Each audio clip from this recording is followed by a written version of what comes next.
Marcos 10. Então Jesus saiu dali e foi para a região da Judéia, e para o outro lado do Jordão.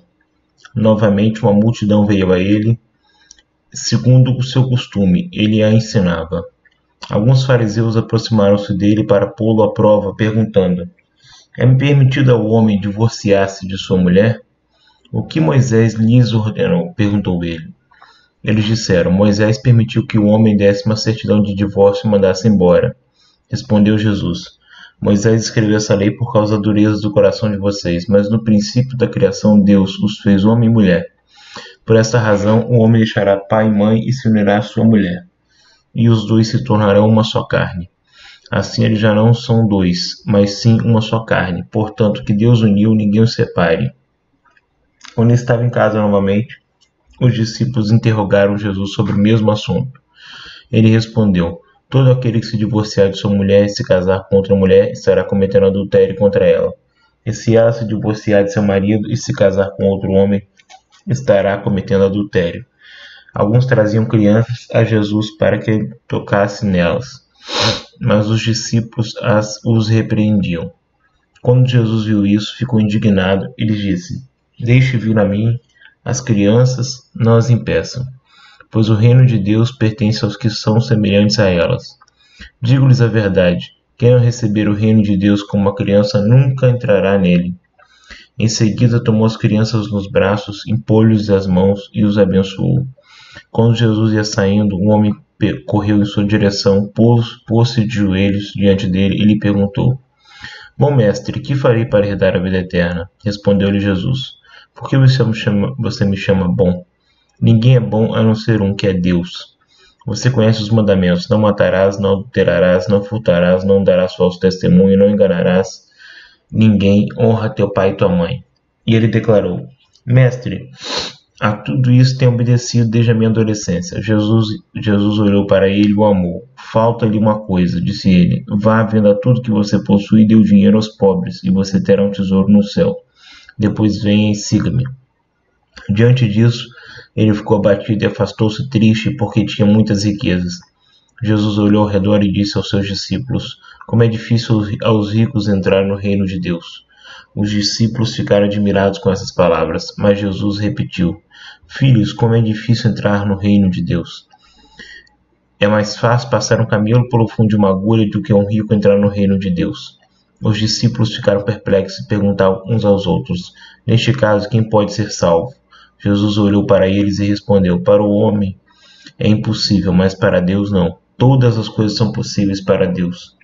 Então Pedro começou a dizer-lhe: Nós deixamos tudo para seguir-te. Respondeu Jesus: Digo-lhes a verdade, ninguém que tenha deixado casa, irmãos, irmãs, mãe, pai, filhos ou campos por causa de mim e do Evangelho, deixará de receber 100 vezes mais já no tempo presente casas, irmãos, irmãs, mães, filhos e campos, e com eles perseguição, e na era futura a vida eterna.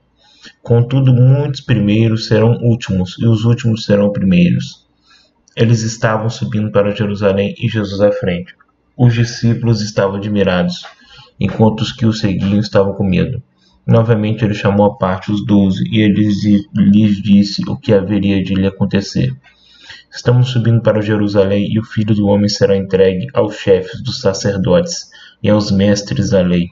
Eles o condenarão à morte e o entregarão aos gentios, que zombarão dele, cuspirão nele, o açoitarão e o matarão. 3 dias depois ele ressuscitará. Nisso Tiago e João, filhos de Zebedeu, aproximaram-se dele e disseram: Mestre, queremos que nos faça o que vamos te pedir. O que vocês querem que eu lhes faça? Perguntou ele. Eles responderam: Permite que na tua glória nos assentemos, um à tua direita e o outro à tua esquerda. Disse-lhe Jesus: Vocês não sabem o que estão pedindo. Vocês podem beber o cálice que eu estou bebendo ou ser batizados com o batismo que eu estou sendo batizado? Podemos, responderam eles. Jesus lhes disse: Vocês beberão o cálice que eu estou bebendo e serão batizados com o batismo com que estou sendo batizado. Mas o assentar-se à minha direita ou à minha esquerda não cabe a mim conceder. Esses lugares pertencem àqueles para quem foram preparados. Quando os outros 10 ouviram essas coisas, ficaram indignados com Tiago e João. Jesus chamou e disse: Vocês sabem que aqueles que são considerados governantes das nações as dominam e as pessoas importantes exercem poder sobre elas. Não será assim entre vocês. Pelo contrário, quem quiser tornar-se importante entre vocês deverá ser servo. E quem quiser ser o primeiro deverá ser escravo de todos. Pois nem mesmo o Filho do Homem veio para ser servido, mas para servir e dar sua vida em resgate por muitos. Então chegaram a Jericó, quando Jesus e seus discípulos, juntamente com uma grande multidão, estavam saindo da cidade. O filho de Timeu, Bartimeu, que era cego, estava sentado à beira do caminho pedindo esmolas.